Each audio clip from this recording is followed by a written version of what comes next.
So what I'm going to show you real quick is how I use the laser level. This one was 60 bucks and it works really well. I'm really impressed by the way it works. So what I'll do is go ahead and turn it on. First of all, I have to unlock this here. So I unlock that. And then you hear that beeping. That beeping means that basically the tool is out of level. It's not at a point where it can send the beam around the room and show me where, you know, that things are. It can't really do anything until it's level. It's within tolerance. So I'm go ahead and turn it on.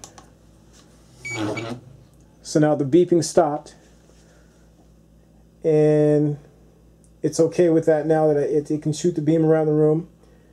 Now if you look on the wall over there, I'm going to zoom you in real quick here. Right there. You notice that I made 2 marks, and that's just, those marks were pre-existing marks that I've done a lot of measuring in this room, so I've made marks all over the walls in here. But you notice that the laser is between those 2 marks, so just kind of keep that in mind. So that's the reference joist, the joist that I did a lot of the sistering on. Okay, so I'm going to move to the next joist over. So you heard the beeping there, that's because of me picking up the tool and moving it. Okay, now it's comfortable with where I've moved it. You notice that the laser is at the exact same spot. So that's good. I'm going to move it over to the 3rd joist.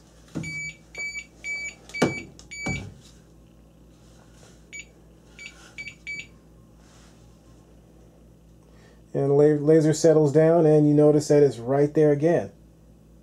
Okay. So I'll check the 4th joist now.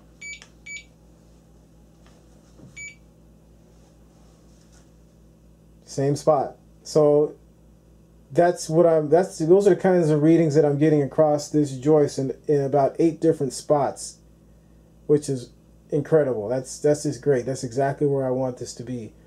So definitely I'm very happy with the way this joist is going, and the sistering's going and everything, and the fact that I'm actually looking pretty flat across the whole floor.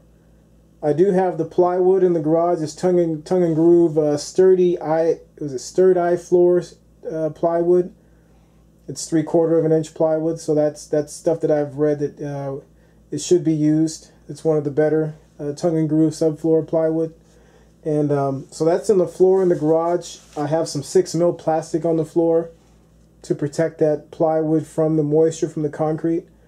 And it's laying flat on the floor. It's not up against the wall so that it can, you know, obtain any kinds of bends or anything. It's laying flat on the floor. So when I bring it in the bathroom to install it in here, I should have a very flat floor. So that's the goal. The last thing I'm going to do, since I'm pretty much done with leveling these joists and making sure they're all in the same plane and everything, the next thing I'm going to do is continue on with this last joist. This last joist is my final project in terms of actually getting this subfloor prepared to go in. And so I'm going to go ahead and sister on the opposite side like I had planned on doing. I was going to just stop. I kind of had the second thought of just stopping and just being satisfied with where it is right now. But then I actually stepped on that joist, excuse me, coming into the bathroom, and I noticed that it was rocking a little bit. It's kind of creaking a little bit. And I'll kind of show you too. You hear that? That's not good. So that tells me that because of all these pieces that I've got in here, I need to go ahead and finish the whole thing by sandwiching that middle piece there.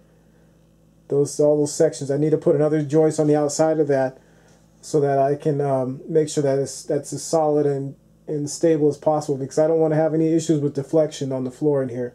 So that's what I'm going to go ahead and do, and that's my next thing. I'm going to get all this blocking, fix all that, and then I'll start putting the floor back together. Thanks for watching. One thing I wanted to mention is that as I've gone along and done this whole bathroom, I'm not sure if I mentioned this earlier, and if I did, I'll edit the video, but I've put arrows on the wall over there so that I know exactly which joist of the three, for example, the three joists there, I know that the one to the left is the one that I've chosen to attach my subfloor. So if you look right there, I'll zoom you in here. Right there on the wall, there's an arrow, and there's one right next to it that I've crossed out because I was going to originally use that arrow there as my reference, pointing to the reference joist that I was going to use. But I remember again that was too low, and I had to go ahead and sister again. So now I'm using that arrow. So I've done that across the room. There's an arrow there. There's an arrow there, and there's an arrow there. And on the opposite wall, the arrows are pointing at the same joists. So that I know that when I go ahead and put my plywood subfloor down, I know exactly which joists I should be using to screw the subfloor down. And I'll just be snapping chalk lines across the subfloor as I put it down, so that I know exactly where the center point is on each one of those joists also. So that's it.